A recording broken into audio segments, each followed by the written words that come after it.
13e homélie de saint Jean Chrysostome sur l'évangile de Jean. Chapitre 1, verset 15.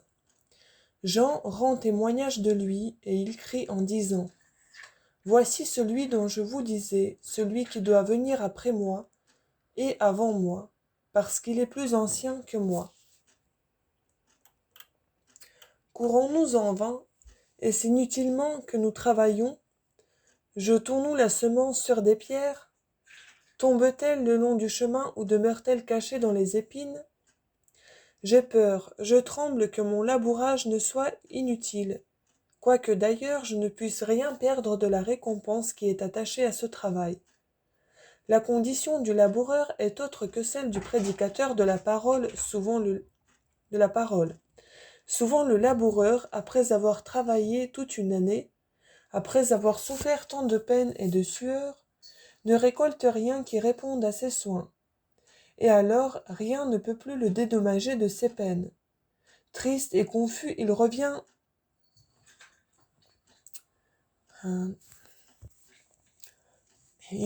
dans sa maison auprès de sa femme et de ses enfants, et n'a personne à qui il puisse demander la récompense de ses longs travaux. Nous n'avons rien de pareil à craindre. Quand bien même la terre que nous avons cultivée ne donne aucun fruit, si nous avons employé tous nos soins et toutes nos peines, le Seigneur de la terre et du laboureur ne permettra pas que nous soyons frustrés de nos espérances, mais il nous donnera une rémunération. Chacun, dit l'Écriture, recevra sa récompense particulière selon son travail. Première épître aux Corinthiens, chapitre 3, verset 8. Et non pas selon l'événement. Pour preuve que cela est ainsi, écoutez ce que dit le Seigneur. Vous donc, fils de l'homme, exhortez ce peuple pour voir s'ils écouteront enfin et s'ils comprendront. Et voici l'explication d'Ézéchiel. Si la sentinelle, dit-il, avertit de ce qu'il faut fuir et de ce qu'il faut suivre, elle a livré son âme, quoique personne ne l'écoute. Livre d'Ézéchiel, chapitre 2, versets 5 et 6. Toutefois, encore que nous ayons cette ferme consolation, encore que nous soyons sûrs de la récompense, lorsque nous ne vous voyons pas profiter de nos instructions, nous ne sommes ni plus consolés, ni en meilleure disposition que les laboureurs, qui gémissent et pleurent, qui sont honteux et confus. Telle est la charité d'un prédicateur, telle est la sollicitude pastorale. Moïse pouvait se délivrer de l'ingrate nation des Juifs et obtenir un plus glorieux gouvernement, celui d'un peuple beaucoup plus nombreux. Dieu lui dit : Laisse-moi faire, et je les exterminerai, et je t'établirai chef d'un plus grand peuple. Livre de l'Exode, chapitre 32, verset 10. Mais comme il était saint et serviteur de Dieu, comme il était vrai ami et homme de bien, il ne put même pas entendre cette parole. Au contraire, il aima mieux périr avec le peuple qui lui avait été confié, qu'être sauvé sans lui et élevé à une plus haute dignité. Tel doit être celui à qui est confié le soin des âmes. Car si un père qui a de méchants enfants veut continuer néanmoins à être appelé leur père et ne consentirait point à en changer, il serait absurde que continuellement un maître changeât de disciples, qui les abandonna pour prendre tantôt ceci, tantôt cela, et ensuite d'autres sans s'attacher jamais à aucun.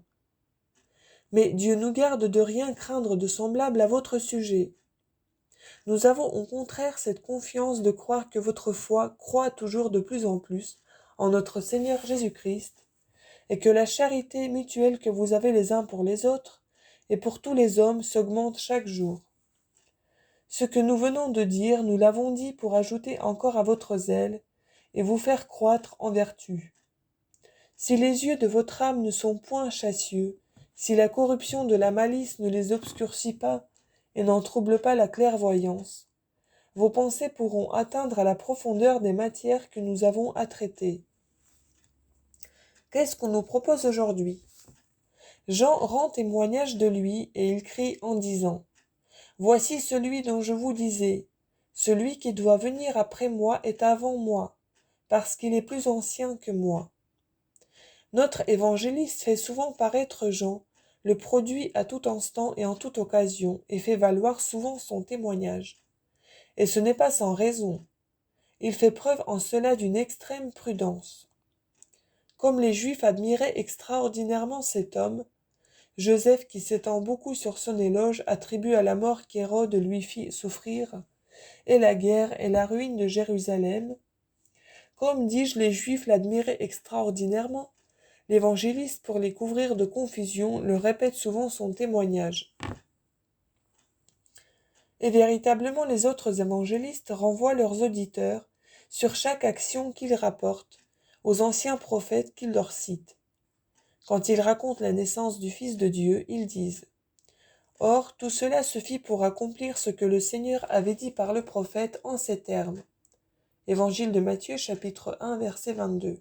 « Une vierge concevra et elle enfantera un fils. » Livre d'Isaïe, chapitre 7, verset 14. Quand ils décrivent les pièges qu'on lui tendait, les exactes recherches, les poursuites qu'on faisait pour le perdre, et le massacre qu'Hérode fit des innocents, ils produisent ce que Jérémie avait autrefois prophétisé. On a entendu un grand bruit dans Rama, on y a ouï des cris mêlés de plaintes et de soupirs, Rachel pleurant ses enfants. Livre de Jérémie, chapitre 31, verset 15. Et quand il rapporte son retour de l'Égypte, il cite cette prédiction d'Osée. « J'ai rappelé mon fils d'Égypte. » Livre d'Osée, chapitre 11, verset 1. Partout, ils en usent de même. Mais saint Jean, qui parle avec plus d'élévation que les autres évangélistes, apportant un témoignage plus clair et plus récent, ne produit pas seulement des morts, mais un homme vivant qui avait montré Jésus-Christ présent, et qui l'avait baptisé. Non toutefois pour prouver qu'il fallait croire en Jésus-Christ sur les témoignages du serviteur, mais pour s'accommoder à la faiblesse de ses auditeurs. Car, comme on n'aurait pas reçu le Seigneur s'il n'avait pris la forme de serviteur, de même la plus grande partie des Juifs n'aurait pas cru à sa parole, s'il n'y eût accoutumé leurs oreilles par une voix semblable à la leur. Ajoutons que l'évangéliste, en usant ainsi, avait en vue un autre résultat, grand et merveilleux. Comme celui qui avance quelque chose de grand sur son propre compte se rend suspect, et déplaît souvent à ceux qui l'entendent, voici venir un nouveau témoin pour appuyer son autorité de la sienne. Et aussi comme la multitude a coutume d'accourir à la voix qui lui est naturelle et familière, parce qu'elle a moins de peine à la reconnaître, c'est pour cela que la voix du ciel ne s'est fait entendre qu'une ou deux fois, et que la voix de Jean-Baptiste se fait ouïr très souvent. En effet, ceux qui s'élevaient au-dessus de la faiblesse et de la grossièreté du peuple, qui s'étaient dépouillés des choses sensibles et terrestres, étaient capables d'entendre la voix du ciel, et n'avaient pas tant de besoin de celle de l'homme, puisqu'ils obéissaient à la première et se laissaient guider par elle. Mais il fallait une voix plus humble à ceux qui étaient encore attachés à la terre et plongés dans les ténèbres. Voilà donc pourquoi Jean-Baptiste, s'étant entièrement dépouillé des choses terrestres, n'a pas eu besoin d'avoir des hommes pour maître, mais il a reçu sa doctrine du ciel. Car il dit « Celui qui m'a envoyé baptiser dans l'eau m'a dit, celui sur qui vous verrez descendre le Saint-Esprit est le Fils de Dieu. » Évangile de Jean, chapitre 1, versets 33 et 34. Les Juifs, au contraire, qui n'étaient encore que des enfants, et qui ne pouvaient atteindre à cette élévation, avaient pour maître un homme qui leur annonçait non sa propre doctrine, mais celle du ciel. Que dit donc celui-ci ? Il rend témoignage de lui, et il crie en disant « Que veut dire ce mot « il crie » ? Il prêche avec confiance, avec liberté, exempt de toute crainte. Et quelle est cette prédication, ce témoignage, ce cri ? Voici celui dont je vous disais, celui qui est venu après moi est avant moi parce qu'il est plus ancien que moi. Ce témoignage est obscur et bien terrestre encore. En effet, Jean n'a point dit, celui-ci est le Fils unique de Dieu. Il a dit, voici celui dont je vous disais, celui qui est venu après moi et avant moi, parce qu'il est plus ancien que moi. De même que les mères des petits oiseaux ne montrent pas tout d'un coup, ni dans un seul jour à leurs petits la manière de voler, mais qu'au commencement elles ne font que les faire sortir de leur nid, les laissent ensuite reposer, puis les remettent au vol. Et le lendemain leur font faire de plus grands efforts, les excitant de la sorte peu à peu et insensiblement à s'élever à une hauteur convenable. Ainsi le bienheureux Jean-Baptiste n'amène pas sur le champ les Juifs à ce qu'il y a de plus sublime, mais il commence par les élever un peu de terre, en leur disant que Jésus-Christ lui est supérieur. Ce n'était pas peu en effet que ses auditeurs puissent croire que celui qui ne s'était point encore fait voir, et qui n'avait point opéré de miracle, était supérieur à Jean, cet homme si illustre et si admirable, vers qui tous les peuples accouraient et qu'on regardait comme un ange. Ainsi il tâchait d'abord et s'efforçait de persuader à ses auditeurs que celui dont il rendait témoignage était plus grand que le témoin, que celui qui devait venir était au-dessus de celui qui était venu, et que l'inconnu surpassait l'homme célèbre. Voyez avec quelle prudence Jean-Baptiste rend témoignage. Non seulement il montre Jésus lorsqu'il est présent, mais il le prédit avant qu'il paraisse. Car telle est l'allusion renfermée dans ces paroles. Voici celui dont je vous disais. C'est ainsi que, selon saint Matthieu, il disait à tous ceux qui venaient à lui, « Pour moi je vous ai baptisé dans l'eau, mais il en doit venir un autre qui est plus puissant que moi, et je ne suis pas digne de dénouer les cordons de ses souliers. » Évangile de Matthieu chapitre 3 verset 11, Évangile de Marc chapitre 1 verset 7, Évangile de Luc chapitre 3 verset 17. Pourquoi donc a-t-il ainsi parlé avant que Jésus vînt?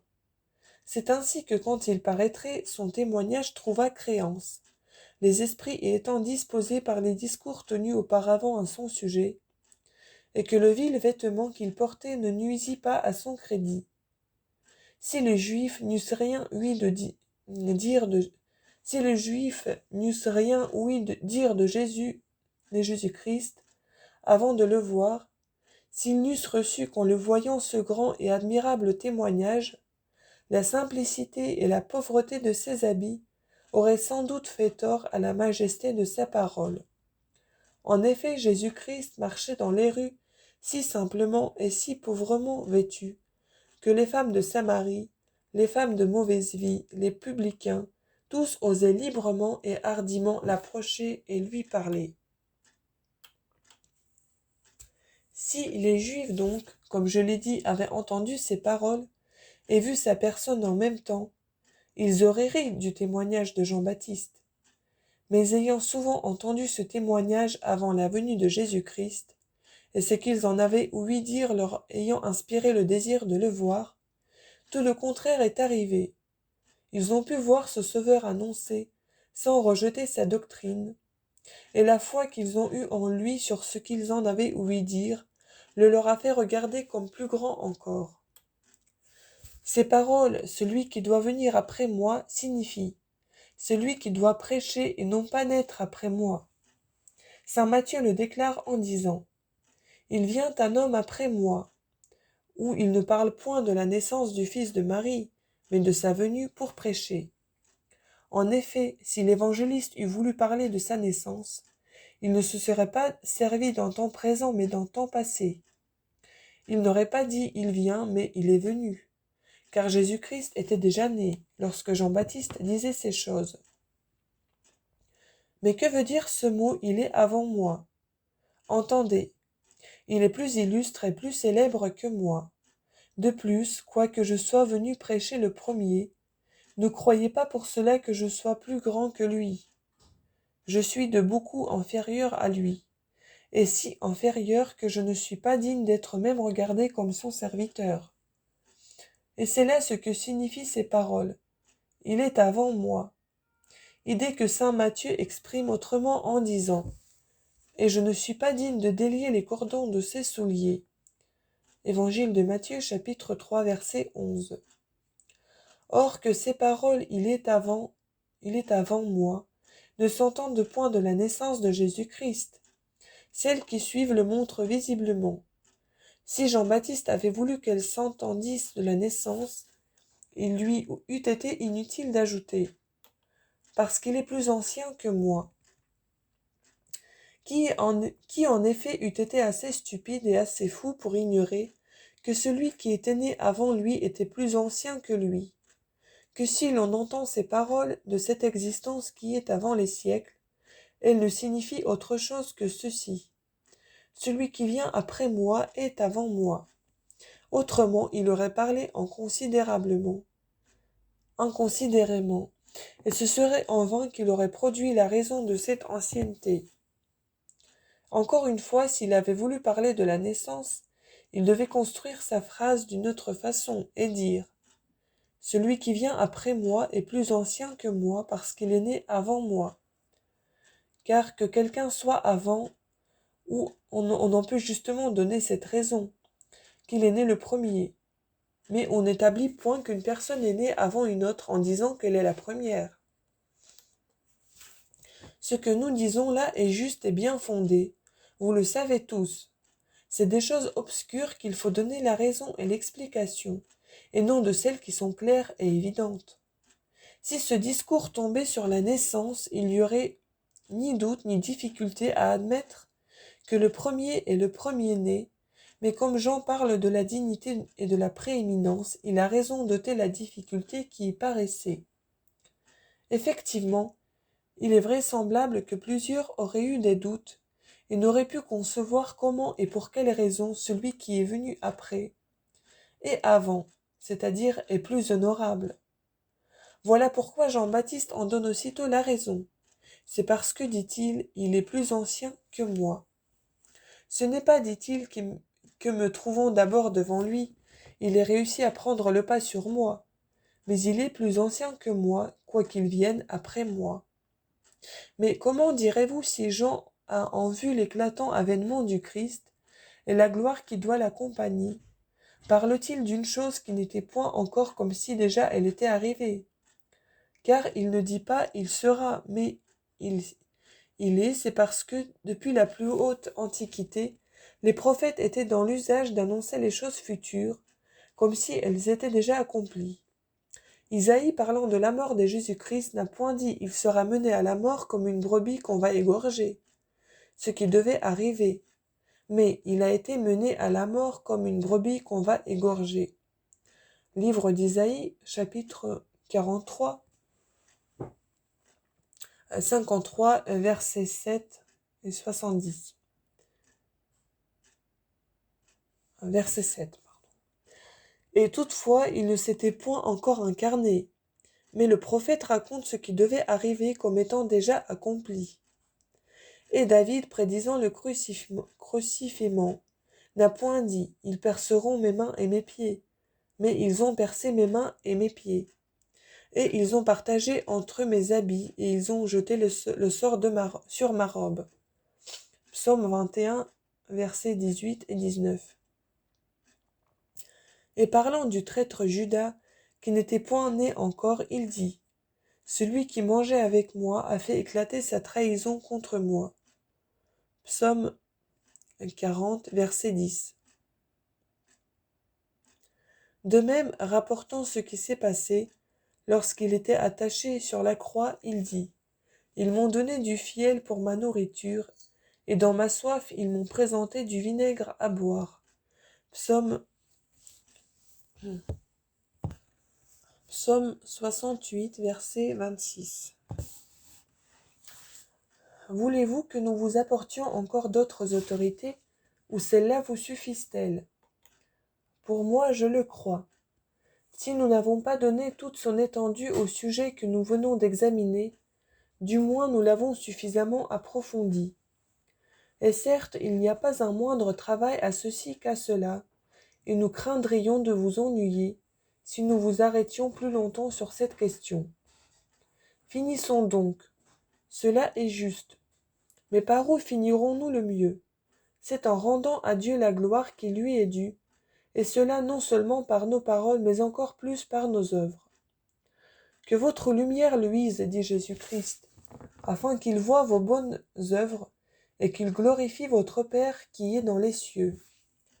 Évangile de Matthieu, chapitre 5, verset 16. Rien en effet n'est plus brillant, mes chers frères, qu'une vie bien réglée. Le sage le déclare. La voix des justes, dit-il, brillera comme la lumière. Livre des Proverbes, chapitre 4, verset 18. Certes, elle éclairera non seulement ceux qui allument leurs lampes par leurs bonnes œuvres, et qui marchent dans la voie droite, mais encore tous leurs voisins. Mettons donc de l'huile dans ces lampes, afin que le feu en soit plus vif et la lumière plus abondante. Ce n'est pas seulement aujourd'hui que cette huile a une grande force, elle a fait aussi merveilleusement éclater la vertu de ceux qui ont vécu au temps des sacrifices. C'est pourquoi Dieu dit, « C'est l'huile que je veux et non le sacrifice ». Livre d'Osée, chapitre 6, verset 6. Évangile de Matthieu, chapitre 9, verset 13.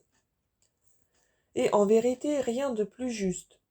L'autel des sacrifices était inanimé, mais notre autel est animé.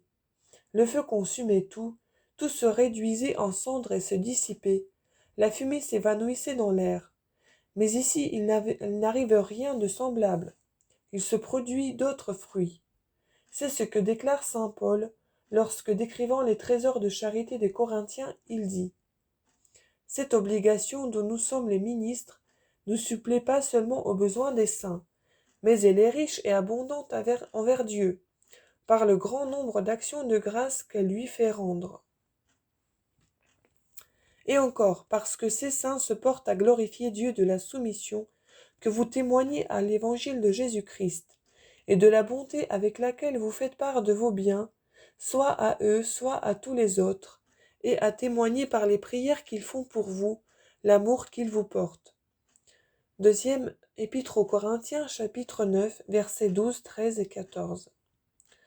Ne voyez-vous pas qu'ici l'offrande aboutit à des actions de grâce, à un tribut d'hommage, à des prières continuelles de la part des pauvres secourus, à un redoublement de charité. Sacrifions donc, mes chers enfants, sacrifions tous les jours sur ces autels. Ce sacrifice est plus excellent que les prières, que le jeûne et maintes autres pratiques, pourvu qu'on le fasse d'un bien acquis légitimement par un honnête travail, et qui ne soit point souillé d'avarice, de rapine ou de violence. Telles sont les oblations que Dieu reçoit. Il rejette les autres. Il ne veut pas qu'on l'honore au détriment d'autrui.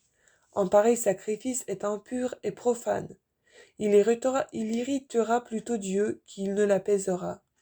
C'est pourquoi nous devons apporter tous nos soins et toute notre vigilance à ne pas outrager, sous prétexte d'hommage, celui que nous voulons honorer. Si Caïn, pour avoir offert à Dieu la moindre et la plus vile partie de ses biens, sans toutefois avoir fait tort à personne, fut puni, ne recevront-ils pas un plus rigoureux châtiment, ceux qui lui présenteront les fruits de leur rapine et de leur avarice? Si Dieu nous a donné ce précepte, c'est pour que nous fassions l'aumône au prochain, et non pour que nous l'opprimions. Celui qui ravit le bien d'autrui et le donne à un autre, celui-là n'est point miséricordieux, mais injuste et souverainement criminel. Comme donc on ne tire pas de l'huile d'une pierre, la cruauté de même ne produit pas l'humanité. On ne peut pas appeler aumône ce qui sort de cette source impure. Je vous conjure donc, mes frères, de n'être point seulement zélés et attentifs à donner l'aumône, mais encore de ne pas la faire au préjudice du prochain. Car si l'un prie et que l'autre maudisse, de qui Dieu exaucera-t-il la voix? Livre de l'Ecclésiaste, chapitre 34, verset 29. Livre de l'Ecclésiastique, chapitre 34, verset 29. Si nous sommes ainsi vigilants sur nous-mêmes, nous pourrons par la grâce de Dieu obtenir ses bontés, sa clémence, sa miséricorde, la rémission de tous les péchés que nous avons commis pendant notre vie, et éviter le fleuve de feu. Fasse le ciel que nous nous en garantissions tous, et que tous nous entrions dans le royaume des cieux, par la grâce et par la miséricorde de notre Seigneur Jésus-Christ, par qui et avec qui la gloire soit au Père et au Saint-Esprit, dans les siècles des siècles, ainsi soit-il.